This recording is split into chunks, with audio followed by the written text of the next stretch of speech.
Olá, que bom que você está aqui. Este é o RSR Header. Relaxe, você está seguro aqui. Aqui está a nossa primeira história. Karen tentou roubar meus donuts. Não terminou bem para ela. Era uma manhã aconchegante de sexta-feira e tudo estava absolutamente bem.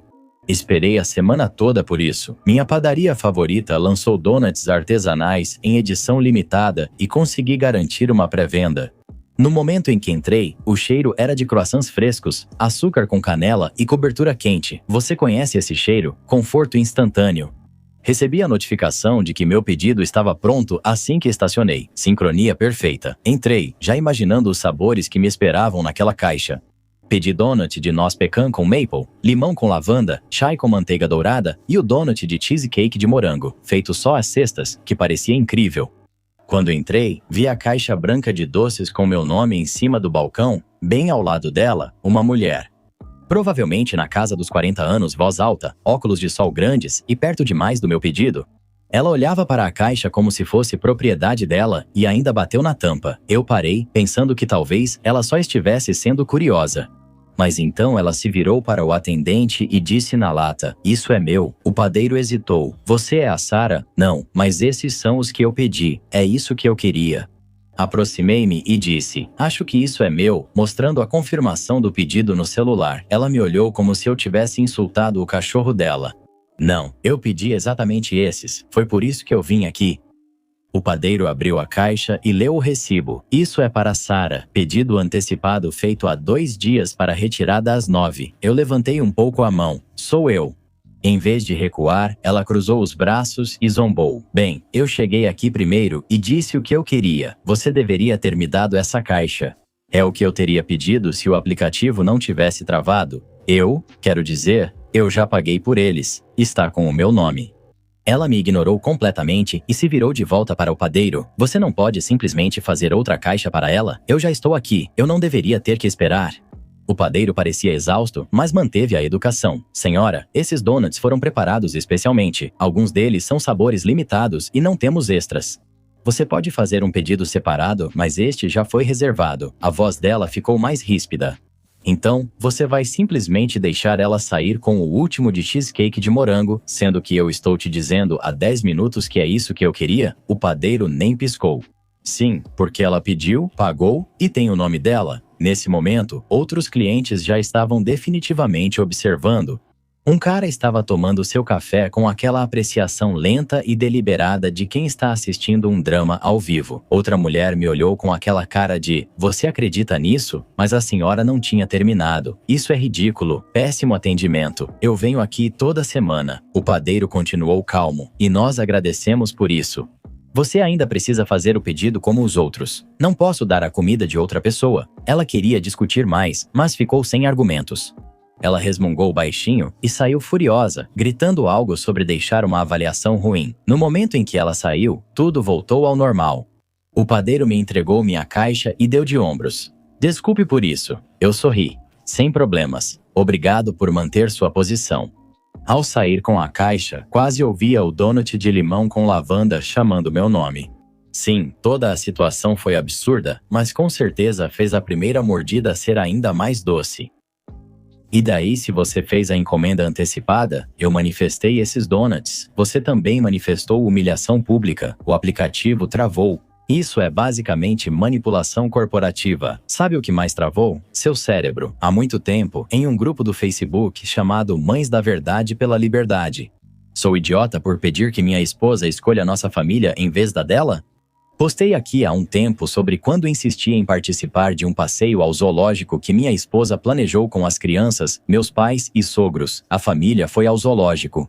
Minha mãe chamou minha esposa de mãe solteira porque me mudei temporariamente por 6 meses. Perdi a paciência, peguei meu filho e fui embora. Muitos pensaram que fui babaca por isso, mesmo sem essa intenção na postagem. Mas agora me vi em uma situação parecida e tentei fazer o contrário, e não parece estar dando certo também.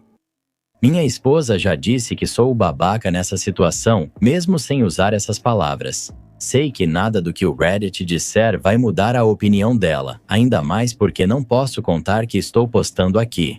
Mas estou começando a questionar um pouco o meu próprio julgamento aqui, então talvez vocês possam me ajudar a enxergar melhor. Minha esposa e eu estamos passando por uma fase muito difícil no nosso casamento.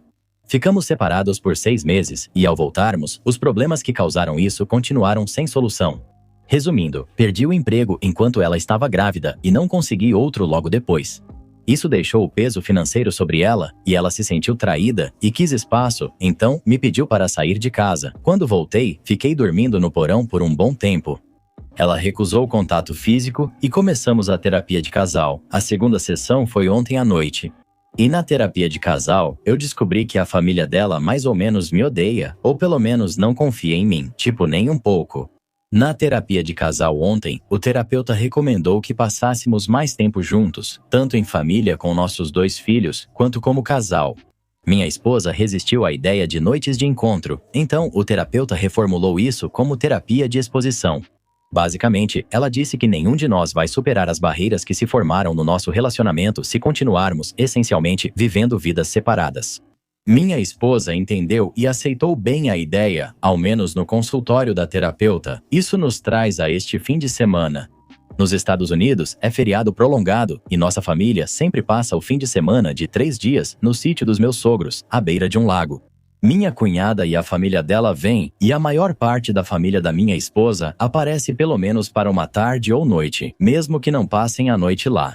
Alguns amigos da minha esposa e da cunhada do ensino médio costumam passar lá para conversar e sei que minha esposa busca se reconectar com amigos para encontrar uma identidade além de mãe e esposa. Mas diante dos nossos problemas conjugais e sabendo que minha sogra tentou várias vezes convencer minha esposa a não ficar comigo, o que descobri há pouco mais de uma semana. Minha preocupação crescente é que meus erros agora sejam uma nuvem sobre meu relacionamento com a família e amigos da minha esposa. Devido à falta de espaço, teríamos que dividir quarto e cama. Achei que ir ao acampamento não era boa ideia, mas minha esposa discordou. 15 minutos após voltarmos da terapia de casal ontem à noite, ela começou a arrumar as coisas do fim de semana, mas só para ela e as crianças. Ela não disse isso diretamente, mas ficou bem óbvio, até para mim que normalmente sou desligado, que o plano era minha família ir para o lago sem mim, mesmo tendo acabado de ouvir, pouco mais de 1 hora antes, que precisávamos passar um tempo juntos. Tentei apontar isso de uma forma calma, sem confronto, usando as frases de "eu sinto" que nosso terapeuta sugeriu. Eu disse para minha esposa, sinto que este fim de semana é uma ótima chance de passarmos tempo juntos em família e se 3/4 de nós forem ao acampamento, estaremos escolhendo viver vidas separadas. No início, ela pensou que eu queria participar da viagem com ela e as crianças, assim como insisti em ir ao zoológico. Eu rapidamente expliquei que, não, isso não era nem um pouco o que eu queria e o que eu esperava era que ela e as crianças pudessem ficar em casa comigo. Há vários piqueniques, churrascos e festas de rua no nosso bairro e arredores. Pensei que poderíamos ir a alguns e passar um tempo juntos em família. Acredito que começar algo com toda a família, e não só como casal, criaria proteção para ela, me daria chance de mostrar que posso ser um bom parceiro na criação dos filhos e permitiria que ela me visse no meu melhor papel, pai. Era isso que eu pensava, mas aparentemente minha cabeça e a da minha esposa não estavam em sintonia, e ela recusou essa ideia dizendo, eu quero passar o fim de semana com a minha família. Uma coisa que nosso terapeuta enfatizou várias vezes foi que, para termos qualquer chance de conversas produtivas, nós 2 precisamos evitar qualquer tipo de escalada na nossa comunicação, provavelmente porque as coisas saíram do controle mais de uma vez durante nossa última sessão. Então, respirei fundo e não apontei que passar o fim de semana comigo e com as crianças seria passar com a família dela. Apesar do que muitos usuários do Reddit sugeriram, não dei ultimato, nem pedi que ela diminuísse o contato com a família, nem insinuei que planejava um encontro à beira do lago com alguém que minha sogra aprovaria mais.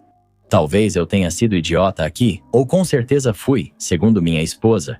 Eu tentei me ater à ideia de falar sobre como eu me sentia e disse para ela que eu sentia que, se ela levasse as crianças e fosse para o acampamento sem mim, especialmente se ela fosse menos de um dia depois, o conselheiro disse que devíamos passar mais tempo juntos, pois ela estava escolhendo algo que não éramos nós.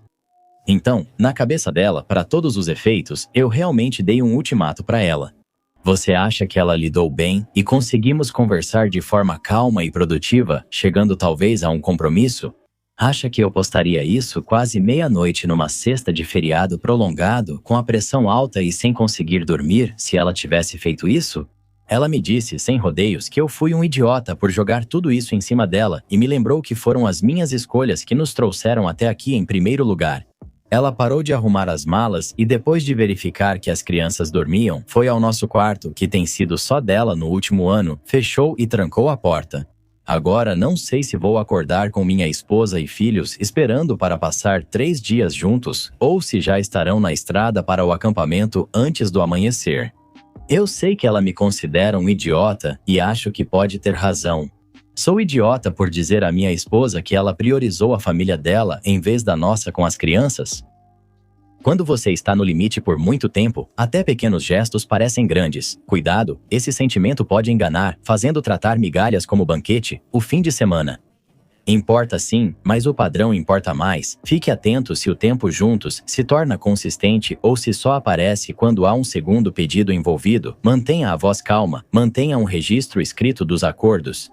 Deixe o conselheiro mediar os assuntos delicados. É assim que você protege o progresso sem transformar tudo em um teste.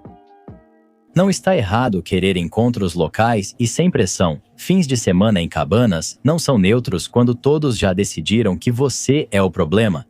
Seu plano de fazer churrasco, organizar festas de bairro e cuidar da hora de dormir juntos não é evasão, mas sim um começo inteligente. Sua frase sobre escolher caminhos separados foi clara.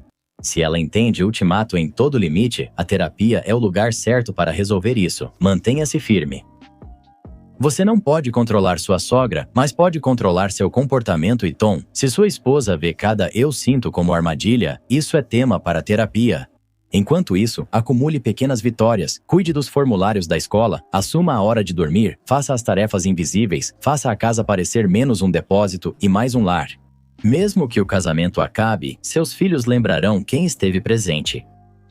Atualização. Ontem recebi um comentário perguntando se meu silêncio era um sinal positivo ou negativo. Bem, foi sinal de uma semana maluca no trabalho.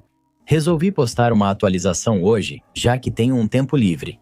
Respondi a um comentário no meu último post, dizendo que minha esposa me acordou cedo no dia seguinte após eu dar um ultimato para ela escolher entre nossa família e a dela.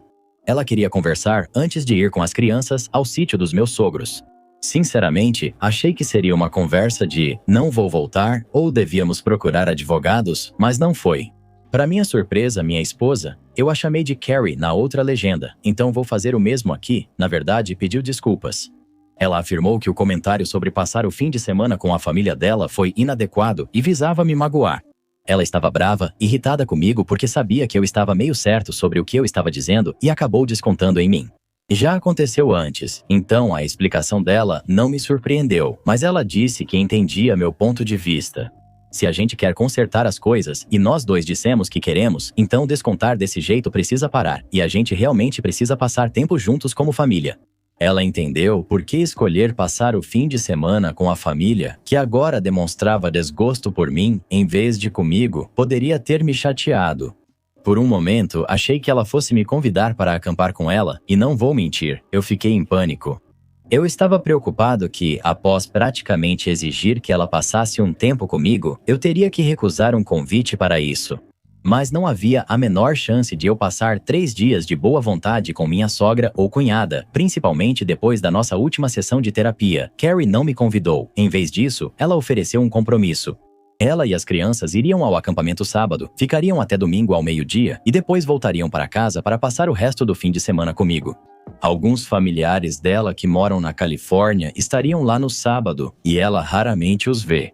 Então, isso realmente me pareceu muito justo e senti que a Carrie estava fazendo um esforço sincero para tentar chegar a um meio termo comigo, então eu concordei.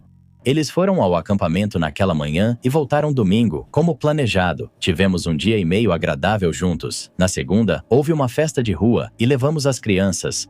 Fiz questão de cuidar da nossa filha ao máximo para dar um descanso a Carrie. Ela ficou agradecida e pudemos passar um tempo com alguns vizinhos com quem ela fez amizade. Ela me apresentou a alguns que eu não conhecia. Foi legal e pareceu normal. Com o passar do dia e ao chegar a hora de ir para casa, fiquei ansioso. As crianças estavam exaustas e iriam direto para a cama, deixando eu e Carrie sozinhos por mais de 1 hora, diferente de domingo à noite. Se seguíssemos o conselho do conselheiro, passaríamos esse tempo juntos. Eu não esperava que isso levasse a uma relação conjugal ou algo parecido. Mas teria que haver conversa, e eu estava preocupado sobre qual assunto não nos levaria a algum tipo de problema. Parecia que eu estava certo quando Carrie disse primeiro que queria conversar sobre ter noites das garotas com a mãe e a irmã. Adiamos esse assunto na última sessão de aconselhamento. Outras coisas surgiram que aumentaram as tensões, e o terapeuta disse que provavelmente não estávamos no melhor momento para tomar uma boa decisão sobre nada daquilo naquele momento. Ela passou 1 dia e meio com minha sogra e cunhada, então não me surpreende que o assunto voltasse. O que me surpreendeu foi ela propor outro compromisso. Ela não precisava trabalhar meio período, bastava ajustar o horário em outros dias para sair mais cedo nas noites das meninas e entrar mais tarde no dia seguinte. Ela já havia combinado isso com o trabalho e poderia começar quando quisesse, até mesmo nesta semana. Ela não foi ao trabalho desde nossa última sessão, então ficou claro que já tinha conseguido a autorização antes de falarmos com o terapeuta. Por um lado, via como era um compromisso e parecia justo, o que era bom. Por outro, me sentia meio enganado, não sei se esse é o termo certo. Como se ela tivesse feito o compromisso sobre o fim de semana para me amolecer em relação à possibilidade de concordar com as noites das garotas. Talvez eu esteja sendo paranoico ou desconfiado, provavelmente por causa dos vários comentários aqui dizendo que ela está planejando te trair ou já está. Só porque você é paranoico não quer dizer que não estão te perseguindo, certo? Tentei ignorar a paranoia, mas também busquei entender o que estava me preocupando. Eu perguntei diretamente por que ter uma noite semanal das garotas com a mãe e a irmã, algo que ela nunca tinha feito antes, era tão importante para ela agora, especialmente considerando que tanto a sogra quanto a cunhada são abertamente contra o nosso casamento. Eu disse que não queria afastá-la delas ou impedir que se divertisse, mas a ideia de ela passar a noite toda fora bebendo. E quando há grande chance de desabafar ou reclamar sobre relacionamentos com duas pessoas propensas a incentivar os piores instintos dela. Quando se tratava do nosso relacionamento, isso me deixava muito ansioso. Eu não sugeri que ela poderia estar usando isso como uma oportunidade para trair. Eu nem deixei transparecer que a ideia de que ela poderia realmente encontrar outra pessoa tinha passado pela minha cabeça, ou pela cabeça de muitos reditores anônimos. Evitei esse tipo de assunto e foquei nas minhas preocupações sobre ela passar tanto tempo com minha sogra e cunhada. Carrie disse que entendia. Ela disse que era uma preocupação razoável, principalmente pelo que compartilhou sobre os sentimentos da mãe dela por mim. E ela disse que normalmente, provavelmente cederia e ficaria em casa, passando esse tempo comigo e com as crianças, mas ela disse, minha irmã precisa de mim agora, o marido dela a deixou. Ao que parece, meu cunhado deixou minha cunhada no dia após a festa anual de 4 de julho da família. Meus sogros fazem reuniões demais em feriados, e minha cunhada não está lidando bem com isso. E quando minha cunhada não lida bem com alguma coisa, minha sogra lida ainda pior. E como meu cunhado era o queridinho, o genro perfeito, aquele com quem eu sempre era desfavoravelmente comparado, há muita mágoa, raiva e tristeza, e a Karine sente que precisa passar um tempo com a família para apoiar a irmã. Ela quer ajudar a cunhada a lidar com o fato de repente, ser mãe solteira e ajudá-la a descobrir se consegue encontrar uma forma de se reconciliar com o meu cunhado e, basicamente, agir como a consciência da cunhada e impedir que ela tome decisões ruins enquanto ainda há uma possibilidade de salvar o casamento. Mas escolhas como ficar com algum cara aleatório em um bar durante uma das noites das meninas, o que, como descobri ontem à noite na terapia, é exatamente o motivo pelo qual meu cunhado a deixou. Ela traiu ele. Então minha esposa está me pedindo para aceitar que ela passe noites fora com a mãe dela, que me odeia, e com a irmã dela, que traiu e também me odeia, e para eu não sentir nada em relação a tudo isso. Mesmo que eu me importe, não faz diferença, pois minha cunhada precisa dela e Carrie já resolveu tudo no trabalho. Ao fazer isso, ela abria mão do que queria e havia pedido, o que é bom, e sinaliza progresso para nossa reconciliação. Carrie e nossa terapeuta acreditam que, vendo dessa forma, vou perceber que não há motivo para preocupação ou tristeza. Foi assim que cheguei aqui. Atualizo o Reddit enquanto minha filha dorme ao lado e minha esposa vai para a noite das garotas na casa da mãe dela, adiada para sexta pelo feriado. Então, ela não se preocupa com o trabalho amanhã. Estou tranquilo com isso. Sério, eu estou totalmente 100% de boa com isso. Claro que está, camarada. Falei isso para a Carrie quando ela saiu. Vai lá, Reddit. Diz que sou um idiota. Um idiota tentando valorizar qualquer avanço para a família, mas continua sendo um idiota. Talvez eu atualize depois no outro sub sobre as últimas sessões de terapia de casal, pois foram bem intensas.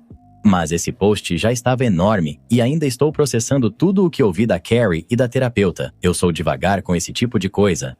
Me avisem se alguém quiser saber disso depois de vocês terminarem de gritar nos comentários. Atualização. Achei que escreveria sobre as últimas sessões de terapia de casal, talvez dividindo aprendizados e ouvindo do Reddit se ainda estava sendo um banana. Em vez disso, estou sentado em uma daquelas cadeiras horríveis de courino no hospital infantil, sem dormir e com cafeína demais de café de máquina, porque nosso filho caiu da escada ontem. Aqui está o que aconteceu. Temos regras rígidas sobre as escadas. Sem meias ou pijama de pezinho, sempre segure no corrimão, desça devagar e se estivermos perto, segure a mão de um dos pais, a menos que esteja segurando a irmãzinha. Ontem, estava em casa com as crianças, descendo com o bebê no colo na frente dele. Ele segurava o corrimão mais baixo que instalamos e parecia bem. Então ele parou de repente, como se desse um curto-circuito, e logo depois caiu para a frente. Corri, mas como segurava o bebê, não consegui segurá-lo. Ele rolou por 6 degraus, bateu no patamar e acho que ali quebrou o braço. Ele nem gritou, o que me assustou ainda mais. Liguei primeiro para o 190, depois para minha esposa e deixei uma mensagem que parecia o fim do mundo. Paramédicos chegaram primeiro, o estabilizaram e logo estávamos no hospital. Deram algo para a dor e algo para acalmá-lo, por isso minha esposa não viu o pior quando chegou lá. Meus sogros chegaram depois, assim como meus pais. Pela primeira vez, não houve drama, nem cochichos, nem culpa, nem olhares tortos. Todo mundo se comportou bem, porque, aparentemente, é disso que precisamos para agir como adultos. Um garoto em uma cama de hospital com o braço em uma tala temporária. Ninguém, nem os médicos, nem minha esposa, nem mesmo minha sogra, disse que a culpa foi minha, mas a culpa está me corroendo por dentro. Ácido. Eu devia ter sido mais rápido, ido na frente e insistido para que ele esperasse eu voltar e segurar sua mão. Minha esposa me pediu para sair do quarto ao perceber que eu tremia, pois sabe que eu entraria em parafuso se ficasse. Ele está bem agora. O braço dele está quebrado e estão avaliando possível trauma na cabeça. Até agora tudo parece normal, exceto pelo que acreditam ter sido uma convulsão. Ele teve mais 3 pequenas desde ontem, que os médicos chamaram de crises de ausência. Temos uma consulta com o neurologista na próxima semana. A culpa ainda está lá, mas outra coisa começou a surgir enquanto eu ficava acordado naquela cadeira ontem à noite. Raiva, não só de mim mesmo, de tudo isso. Porque esta é a parte sobre a qual achei que escreveria, as 2 últimas sessões de terapia. A terceira foi um desastre. Minha esposa já entrou frustrada, dizendo que sentia que eu estava contabilizando tudo. A viagem ao zoológico, o fim de semana no lago, até mesmo quantas noites ela foi dormir sem me dar boa noite. Ela disse que minhas conversas frequentes sobre sentimentos a faziam se sentir interrogada. Expliquei que só seguia as orientações do conselheiro, mas ela afirmou que eu usava a linguagem da terapia como arma, então ela revelou algo importante. Ela admitiu conversar com a mãe e a irmã após cada sessão, contando o que discutimos, o que explicou muita coisa. O gelo que eu levava depois das sessões, o jeito que minha cunhada de repente tinha opiniões sobre como eu criava meus próprios filhos. A terapeuta perguntou para ela se isso ajudava ou era só mais uma forma de continuar com raiva de mim. Minha esposa disse que era apoio, a terapeuta disse que também podia ser triangulação. Minha esposa cruzou os braços e quase não falou pelo resto da sessão. A sessão 4 foi mais tranquila, mas descobri que minha sogra diz para ela repensar o casamento desde antes de eu voltar para casa. Minha cunhada se ofereceu para ela e as crianças ficarem no quarto de hóspedes se precisasse de espaço de novo. Isso me machucou. A ideia de que o plano B da minha família nem me inclui. Quando comentei após a sessão, minha esposa disse que eu estava sendo dramático.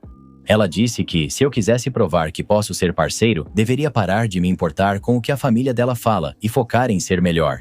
Eu disse para ela que parece que estou subindo uma corda amarrada a um carro em movimento. Toda vez que faço progresso, ela muda a linha de chegada. Ela não negou. Sentado aqui no hospital, olhando o gesso pequeno do meu filho e pensando na queda, fico me perguntando se quero seguir vivendo assim. Amo minha esposa e meus filhos. Estou percebendo que o casamento não acabou só pela minha demissão. Cometi erros, mas ela segue tomando decisões que mantêm a ferida aberta. Deixo isso acontecer porque tenho medo de perder minha família. Não digo que vou deixá-la amanhã, nem sei como seria. Mas pela primeira vez, estou imaginando como minha vida seria se eu não gastasse toda a minha energia tentando reconquistá-la. Vamos receber alta hoje. Meu filho está ansioso para que assinem o gesso dele. Já me deu 2 cabeçadas com ele e riu. Neste fim de semana, deve ter uma festa de quarteirão e acho que iremos. Eu, ele e a irmã dele, pelo menos. Minha esposa talvez vá para a casa da mãe dela e não discutir. Provavelmente, essa é minha última atualização por um tempo, talvez para sempre. Considere isso o fim desta temporada da minha vida. Eu preciso pensar sobre o que vem a seguir, não só para o casamento, mas para mim como pai e como pessoa. Não me entendam mal, sou grato a muitos de vocês. Foram diretos, até duros às vezes, mas talvez era isso que eu precisava. Ser chamado de sem espinha ou capacho várias vezes talvez tenha me feito cair na real. Acho que agora é hora de seguir em frente. Ainda não sei como será, mas quero focar em mim e descobrir quem sou, além de tentar consertar esse casamento. Talvez eu deva parar de procurar outras pessoas para me dizerem o que fazer e começar a tomar decisões por conta própria. Editar. Estamos em casa, ele está animado, o elenco está coletando nomes. Mais uma vez, obrigado a todos que enviaram mensagens gentis. Bom para você, OP. É a primeira vez que leio uma atualização sua em que vejo que você realmente avançou por si mesmo, não apenas pelo casamento. Você pode amar sua esposa e ainda assim reconhecer que o que ela está fazendo está te machucando. Você pode querer manter sua família unida e ainda assim estabelecer limites para não se perder no processo. O fato de você estar até mesmo considerando como seria a vida fora dessa busca constante pela aprovação dela já é um grande progresso. Aconteça o que acontecer, você continua sendo o pai deles e parece que você tem estado presente para essas crianças mesmo no meio de todo esse caos. Isso vale muito mais do que você imagina. Nossa, isso foi uma montanha-russa triste, tipo aquelas velhas de parque de cidade pequena em que você só se segura e reza para acabar logo. Se for o fim da temporada, quero que a segunda seja só o OP fazendo churrasco e levando as crianças a festas de bairro. Até que a ex-esposa reapareça, dizendo estar arrependida, que errou, mas que tudo será diferente se ele lhe der outra chance. Não é sempre assim na vida? Os padrões continuam se repetindo, girando em um ciclo, mas se você não se posiciona na verdade, todo o padrão se repete de novo. Exato. Se você entende o amor no seu coração, saberá quando estão te mostrando amor. Não dá para obrigar alguém a descobrir o amor em si e te tratar assim. Mas você pode prestar atenção aos sinais e se afastar de pessoas e lugares que só estão ali para te sugar. Karen finge ser terapeuta para sabotar meu relacionamento. Eu tenho 28 anos, sou homem. Minha namorada, Emma, que tem 27 anos e eu estamos juntos há 6 anos. Durante quase todo esse tempo, fomos realmente felizes. Era aquele tipo de relacionamento que dizem que simplesmente funciona. Sempre estávamos em sintonia, quase não brigávamos e gostávamos da companhia um do outro. Porém, no último ano, as coisas mudaram. Pequenas discussões aqui e ali, mais desencontros na comunicação e simplesmente aquela sensação estranha de que não estávamos mais tão em sintonia como antes. Não era nada grave, só coisas do dia a dia, ou pelo menos eu achava. A Emma, porém, parecia mais preocupada. Ela apontou problemas que eu desconhecia, como eu não ouvir o suficiente ou não ser tão disponível emocionalmente como antes. Admito que estava ocupado com o trabalho, mas achava que estávamos bem. Ainda assim, não queria ignorar os sentimentos dela. Há cerca de 6 meses, ela sugeriu que fizéssemos terapia de casal. Sempre fui cético sobre terapia, exceto em situações muito ruins, mas concordei porque achei que não faria mal. Ela contou que uma amiga indicou uma ótima terapeuta e sugeriu tentarmos. Eu não conhecia a Lili, mas como a Emma estava animada, agendamos a primeira sessão. No início, a sessão foi boa. Lili fez perguntas, nos ajudou a abrir o coração e deu ferramentas para melhorar nossa comunicação. Eu sentia que estava fazendo o meu melhor para ouvir e melhorar, mas algo parecia estranho. Toda vez que falávamos sobre algum problema, parecia que a Lili sempre, de forma sutil, ficava do lado da Emma. Quando eu dizia estar estressado com o trabalho, ela mudava o foco para minha falta de atenção com a Emma. Quando eu citava um desentendimento, acabava virando sobre meus problemas de comunicação. Após algumas semanas, Emma passou a dizer frases como: "A Lili acha que você deveria tentar isso", ou "A Lili acha que você deveria trabalhar naquilo". Tudo o que eu fazia parecia ser analisado e dissecado por essa mulher que mal conhecia. Não queria ser paranoico, mas parecia que Lili estava convencendo Emma de que eu era o problema, e quando expressava minhas preocupações, elas eram ignoradas. Tentei superar isso pensando que talvez eu estivesse apenas sendo defensivo, mas não parou. Toda a sessão, a mesma dinâmica. Parecia que Lily colocava dúvidas na cabeça da Emma e ela continuava com isso. Cheguei a pensar se eu era mesmo o problema. Será que eu era um parceiro tão ruim? As coisas chegaram ao limite semanas atrás. Em uma sessão, Lily sugeriu uma pausa para que eu trabalhasse mais em mim. Aquilo foi como um tapa na cara. Eu estava me esforçando tanto para ser melhor, e agora ela estava sugerindo que a gente se separasse. Olhei para a Emma, esperando que ela discordasse ou me defendesse, mas ela só ficou sentada ali, concordando silenciosamente com a cabeça. Depois daquela sessão, eu não consegui mais segurar. Explodi com a Emma quando chegamos em casa. Falei que não confiava no julgamento da Lily, pois parecia que ela só dava motivos para a Emma me culpar pelos problemas do nosso relacionamento. A Emma ficou na defensiva, dizendo que eu estava exagerando, que a Lily só estava tentando ajudar a gente a resolver nossos problemas. Ficamos alguns dias sem nos falar e eu comecei a me sentir culpado por ter perdido a cabeça. Talvez eu estivesse errado. Talvez a terapia estivesse revelando falhas que eu precisava trabalhar. Mas então, algo aconteceu e mudou tudo. Na semana passada, fomos a uma festa de um amigo em comum. Enquanto estávamos lá, ouvi Emma e Sarah rindo e conversando num canto. Ouvi Emma dizer: "Não acredito que você conseguiu manter isso por tanto tempo." Coitado, ele ainda acredita que ela é terapeuta de verdade. Confrontei as duas na hora e o rosto da Emma empalideceu. A Sarah tentou recuar, mas a verdade veio à tona. Na verdade, a Lily não é terapeuta licenciada. Ela é apenas uma amiga próxima da Emma da faculdade que achou divertido fingir ser terapeuta para me ajudar. Emma armou tudo porque achou que eu não aceitaria terapia de outro jeito. Elas pensaram que, com a Lily fingindo ser terapeuta, poderiam me guiar para ser um namorado melhor sem que eu soubesse. Me senti totalmente traído. Por meses, abri meu coração para alguém sem qualificação, enquanto Emma sabia de tudo o tempo todo. Percebi que todas as sessões em que me senti atacado faziam sentido, pois realmente estava sendo manipulado. Quando confrontei Emma sobre quão errado era, ela desabou, dizendo que não queria me machucar e só queria ajudar nosso crescimento como casal, mas, sinceramente, não sei como superar. Desde então, não consegui mais olhar para a Emma do mesmo jeito. Agora, ela e as amigas dizem que exagerei, que foi só uma mentirinha para ajudar nosso relacionamento. Sinto que fui manipulado e enganado por meses. Sou o idiota por ter explodido com minha namorada ao descobrir que nossa terapeuta era uma fraude? Você não é o idiota, mas o que você deveria fazer é consultar um advogado, porque é bem provável que a Lily estivesse praticando medicina sem licença.